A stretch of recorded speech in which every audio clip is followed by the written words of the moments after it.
जे काम प्रशासनाने केलं पाहिजे ते इथले आता गावकरी करतात. गावकऱ्यांनी संताप व्यक्त करून आज या संपूर्ण 100 आयवा थांबवलेल्या आहेत.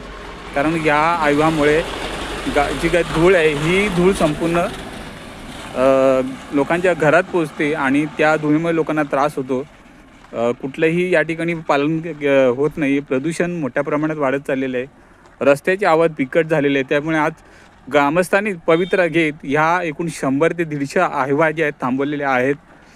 काही दिवसापूर्वी जिल्हाधिकारी महोदय या ठिकाणी येऊन भेट देऊन गेल्यात. त्यांनी खदानाची पाहणी केलेली आहे. मात्र तरीही हे खदान मालक जे आहे ऐकायला तयार नाही आहेत. ह्या गाड्या आहेत या मोठ्या प्रमाणात लोडिंग केल्या जातात. त्याच्यामुळे रस्त्याची अवस्था बिकट आहे. रोज धुळीचे कण हे घरात जात आहेत. त्यामुळे घरच्या लोकांना सुद्धा याचा त्रास होतो आहे आणि हे कुठे थांबलं पाहिजे ह्या भूमिकेत ह्या ग्रामस्थांनी आज या 100 ते 150 अहवाल थांबवले आहेत.